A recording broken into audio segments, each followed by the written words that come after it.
आपको कोई ऐसी कहानी याद आ रही है जिसमें कोई ऐसा व्यक्ति हो जिसको ये कह दिया गया हो कि तुम्हें इतने दिन में मरना है? चाची बात न करियो, बातचीत करने में ही समय जाता है।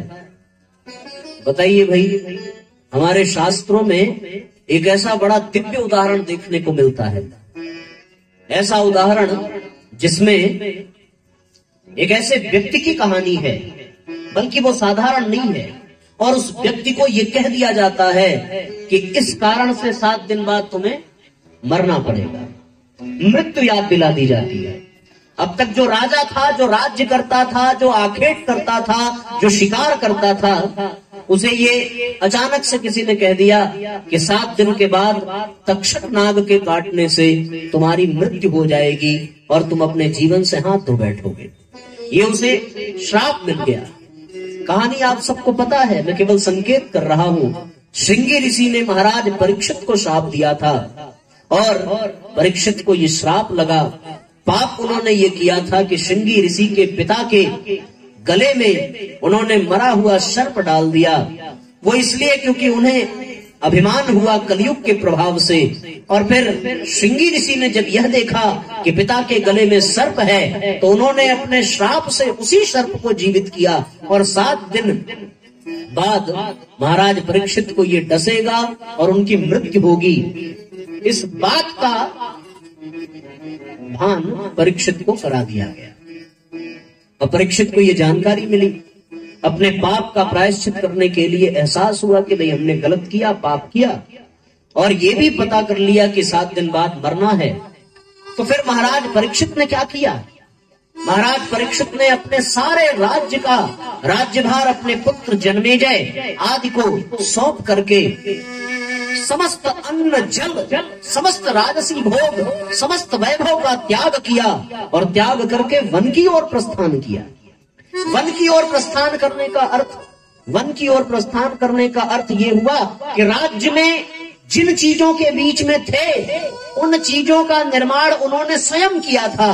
लेकिन वन में जब आप जाइए तो वन में आपको वही चीज मिलेगी जिसमें निर्माण जितना भी हुआ वो केवल और केवल प्रकृति और परमात्मा के द्वारा होता है। आप किसी का मकान देखो तो मकान देखते ही मकान वाले की याद आ जाती है कि भैया ये इनका मकान, उसकी याद आती है। आप किसी की दुकान देखो तो याद आ जाता है कि ये इनकी दुकान है। आप वन में चले जाओ, वन में यदि पर्वत दिखेगा तो फिर पर्वत किसका है? परमात्मा का। किसी इंसान ने बनाया। नदियां दिखेंगी तो नदियां किसने बनाई? परमात्मा ने बनाई। वृक्ष किसने बनाए? परमात्मा ने बनाए। वन्य पशुओं को किसने बनाया? परमात्मा ने बनाया। तो यहाँ वन में जाने का तात्पर्य सब कुछ छोड़ करके जंगल में जाना नहीं, बल्कि जंगल वन बनाने वाले को स्मरण करना, उस परम पिता परमात्मा को याद करना। क्योंकि जिसकी वस्तु देखो उसका मालिक याद आता है। वन में जो प्राकृतिक संरचना है वहां जाते ही वो परमात्मा याद आता है।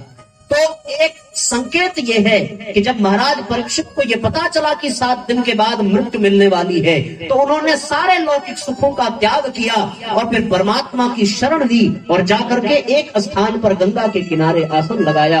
अन्न का त्याग किया, वस्तु का त्याग किया, धन का त्याग किया, ऐश्वर्य वैभव का त्याग किया, जल का त्याग किया। एक स्थान पर जाकर के स्थिर हो गए और ये स्वीकार कर लिया कि अब तो मरना ही है।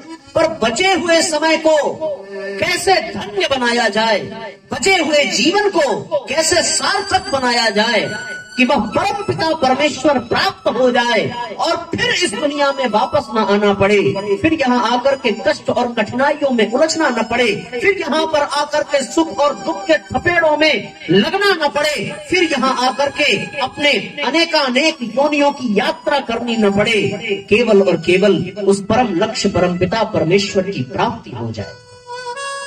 इस विचार में निमग्न होकर के महाराज परीक्षित अपने स्थान पर चिंतन करते हुए बैठ गए।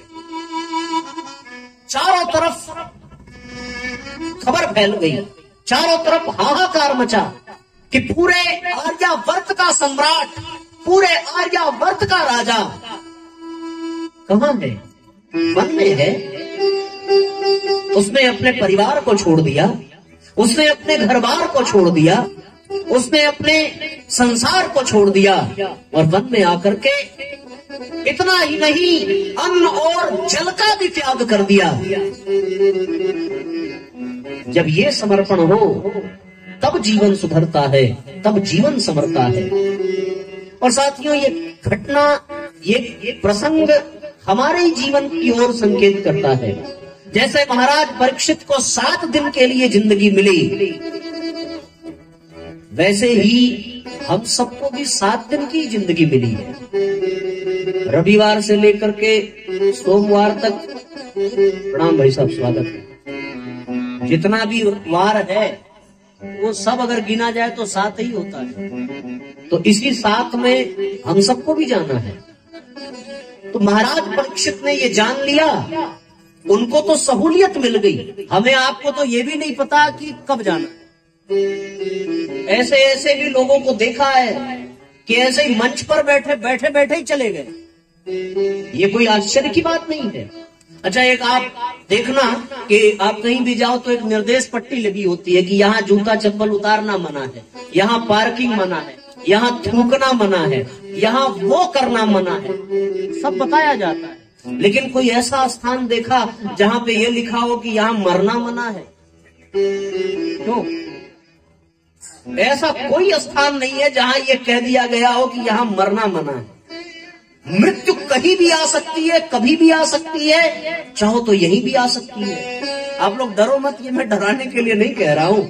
भगवान करे आपकी उम्र हमसे भी लंबी हो, लेकिन जो सत्य है, व्यासपीठ बनी इसीलिए कि सत्य का बोध कराया जाए। तो ऐसा कोई स्थान नहीं है जहाँ ये लिखा हो कि यहाँ मरना मना है।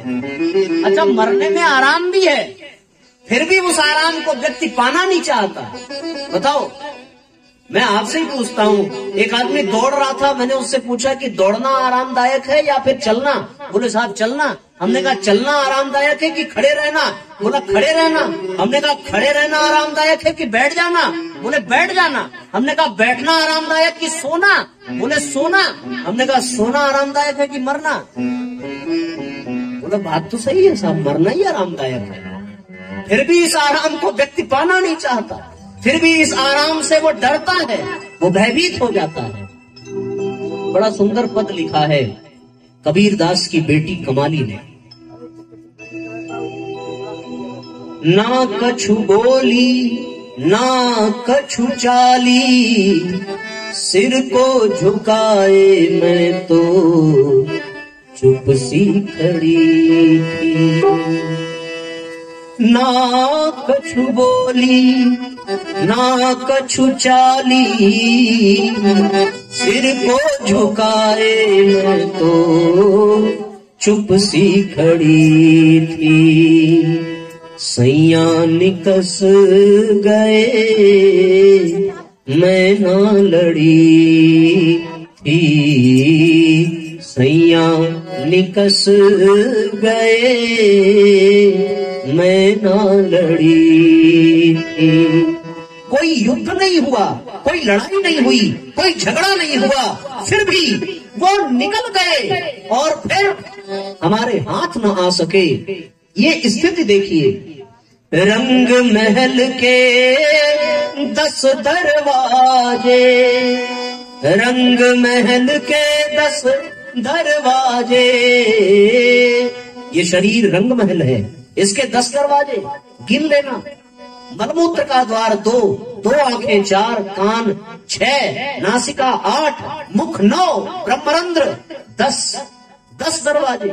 रंग महल के 10 दरवाजे, ना जाने कौन सी खिड़की खुली थी। सैया निकस गए मैं ना लड़ी थी, सैया निकस गए मैं ना लड़ी थी। कहत कबीर की हो कहत कमाली, कबीर की बेटी कहत कमाली, कबीर की बेटी ऐसी विवाही से तो कुंवारी भली थी।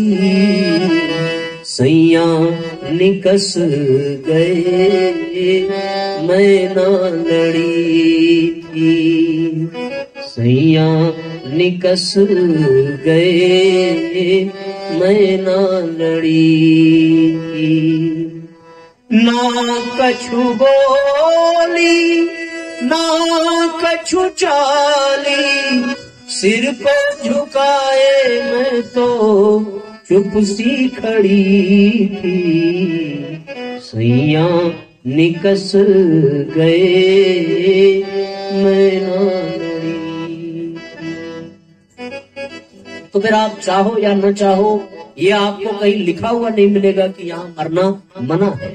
और फिर महाराज परीक्षित को तो ये सहूलियत मिल भी गई कि 7 दिन के बाद मरोगे, और हमारे पास तो ये भी नहीं पता कि 7 मिनट भी हम जिंदा रहेंगे या नहीं रहेंगे। क्या भरोसा है इस जिंदगी का, साथ देती नहीं ये किसी का। क्या भरोसा है इस जिंदगी का, क्या भरोसा है इस जिंदगी का, साथ देती नहीं ये किसी का, साथ देती नहीं ये किसी का। क्या भरोसा है इस जिंदगी का, क्या भरोसा है इस जिंदगी का। एक साथ ताली बजाते हैं, एक साथ बजाते हैं।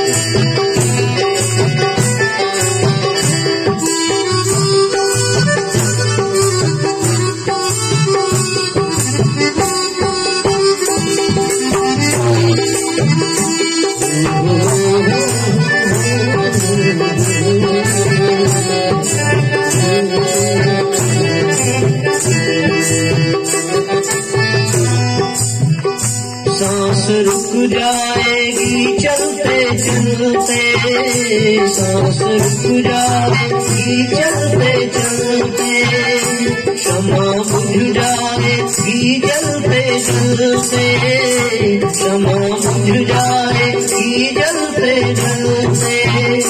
सांस रुक जाएगी चलते चलते, क्षमा बुझ जाएगी जलते जलते, क्षमा बुझ जाएगी जलते जलते।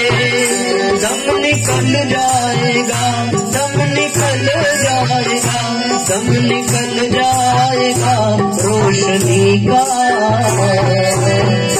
क्या भरोसा है इस जिंदगी का, क्या भरोसा है इस जिंदगी का।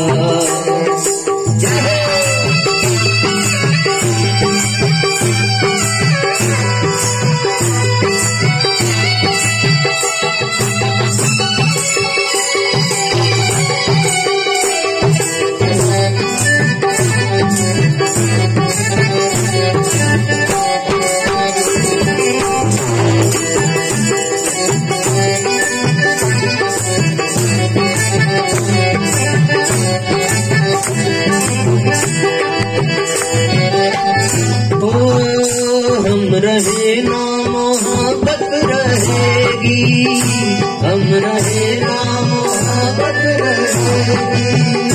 दास्तां अपनी दुनिया कहेगी, दास्तां अपनी दुनिया कहेगी।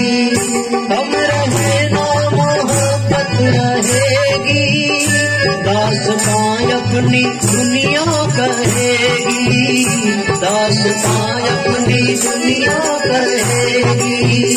नाम रह जाएगा, नाम रह जाएगा, नाम रह जाएगा जिंदगी का, क्या भरोसा है इस जिंदगी का, क्या भरोसा है इस जिंदगी का, साथ देती नहीं ये किसी का, साथ देती नहीं ये किसी का, क्या भरोसा है इस जिंदगी का, क्या भरोसा है इस जिंदगी का, क्या भरोसा है इस जिंदगी का, क्या भरोसा है इस जिंदगी का। तो फिर साथियों, मृत्यु के लिए तैयार हो जाना चाहिए, जैसे महाराज परीक्षित तैयार हो गए। मैं आपको एक बड़ी मजे की बात बताऊं, एक आदमी था, उसको हमने यही वाली कथा सुनाई। वो बोला साहब मैं मृत्यु के लिए तैयार हूं, बल्कि आत्महत्या करने, मृत्यु आएगी क्या, हम खुद जाएंगे मृत्यु के पास। उसने संकल्प कर लिया। अब देखो उसकी तैयारी कितनी बढ़िया वाली तैयारी थी।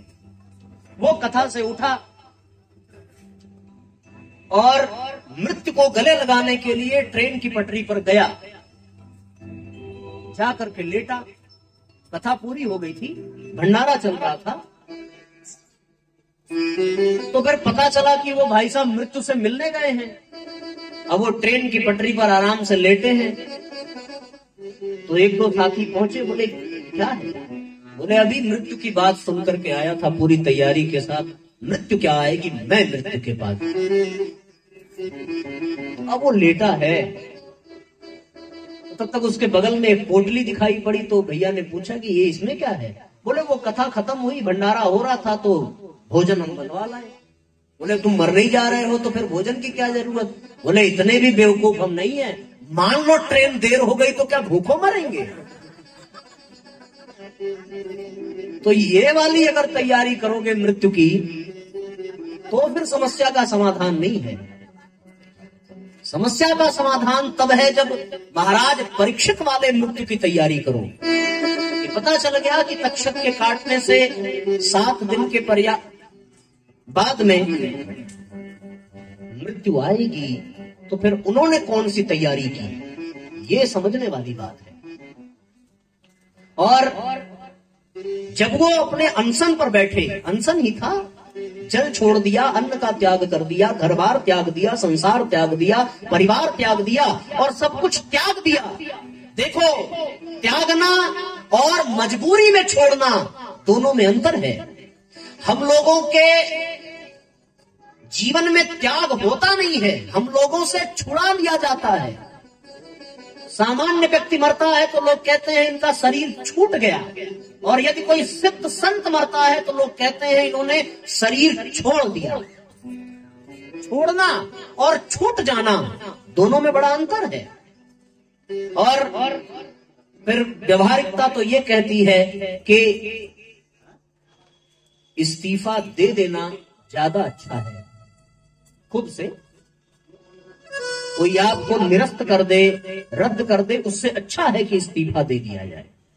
तो फिर महाराज परीक्षित को जब ये पता चला कि 7 दिन के बाद ये स्थिति होने वाली है, तो उनको किसी ने छोड़ने के लिए विवश नहीं किया। अभी तो 7 दिन है, 7 दिन में वो सब कर सकते थे जो जीवन पर्यंत न किया हो। फिर वो पिज्जा भी खा सकते थे, बर्गर भी खा सकते थे, वो मूवीज भी देखने जा सकते थे, वो लॉन्ग ड्राइव पे भी जा सकते थे, वो कुछ भी कर सकते थे। 7 दिन बहुत होता है, 24 गुणे 7 लंबा समय होता है।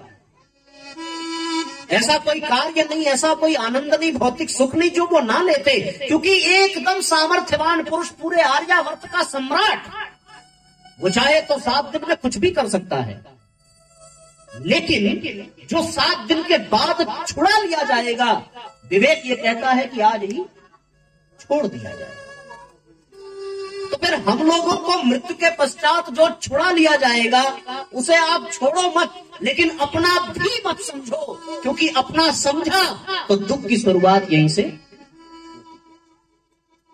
चलो बच्चा शराबी निकल गया तो आपको इस बात का कष्ट नहीं है कि वो शराबी निकल गया, कष्ट तो इस बात का होता है कि मेरा शराबी निकल गया।